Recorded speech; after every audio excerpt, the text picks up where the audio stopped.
berkas perkara itu kan awalnya kalau tidak salah sekitar bulan Maret, 17 Maret kalau tidak salah itu kan ada P19 ya dari penuntut umum untuk dipenuhi atau dilengkapi oleh teman-teman penyidik.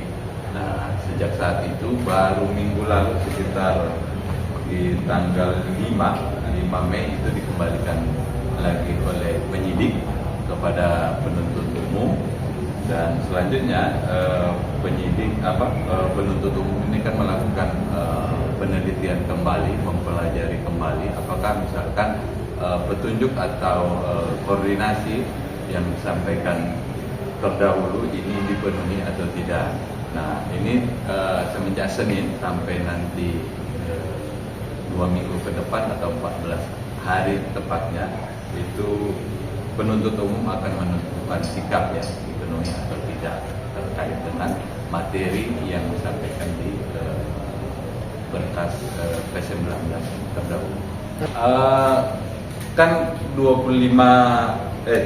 Maret itu kan di P19 artinya ada beberapa item, satu entah 10 atau puluhan petunjuk yang harus dipenuhi oleh penyidik. Nah, di antara beberapa petunjuk itu sudah dipenuhi apa belum? Nah, itu yang lagi teman-teman penuntut umum pelajari kan. Masih dipelajari berarti? Masih dipelajari karena baru berkasnya tanggal 5 Mei ya masuk ke kita.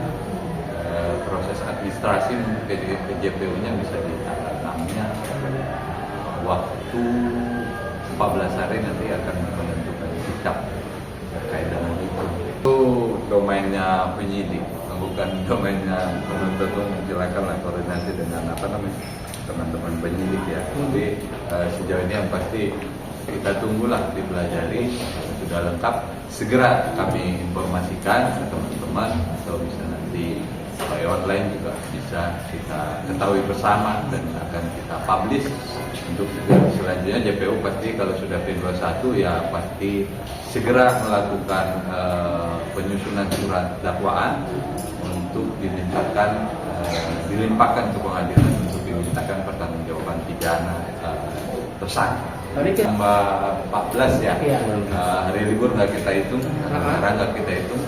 Nah, sekitar segitulah, dari puluhan ya, 20-an ya, segitulah 21 ke atas. Ini kan penahanan juga diinformasikan tadi itu kan kalau tidak salah sampai tanggal 2 Juni, awal bulan Juni habis penahanannya. Berarti sebelum habis masa penahanan, Kejaksaan akan mengumumkan terkait P21 Pak? Dalam tempo 14 hari itu. Iya, dalam tempo 14 hari itu berarti akan ada kemungkinan P21 terhadap 2 TSK ini ya? Iya, kemungkinan itu ada, tapi kan kita tunggu nanti sikap JPU-nya ya, seperti apa. Kalau kemungkinan diperpanjang lagi masa tahanannya itu nggak mungkin ya? Bisa. Kalau tidak salah ini informasi dari JPU-nya ini udah perpanjangan yang ketiga. Udah maksimal ya artinya ya? Bang, ada dia sangkaan pasalnya kan ada KUHP dan ITE itu juga pasal TPPU kalau tidak salah itu dilapis di situ kan. Sejauh ini kan fakta berkas nanti yang akan kita pelajari ya oleh JPU terutama penuntut umum terutama terkait dengan peran masing-masing itu kan detailnya teman-teman penyidik yang paham ke kita itu hanya di berkas fokus kepada pertanggungjawaban pidana terkait dengan peran masing-masing tersangka dihubungkan dengan alat bukti yang ada, keterangan saksi, surat, ahli misalkan, nah itu dan petunjuk misalkan, nah itu yang fokus kita terkait dengan penetapan tersangka kedua orang yang saksi ini ya. Betul. Itu. Berarti jaksa sudah memberikan petunjuk kepada pihak penyidik untuk rangkaian 2 tersangka ya, lain. pendalaman semua hal lah terkait dengan alat-alat bukti yang ada di apakah itu saksi, keterangan saksi kan bersesuaian dengan alat bukti yang lain misalkan, itu yang dipelajari dan dipedomani.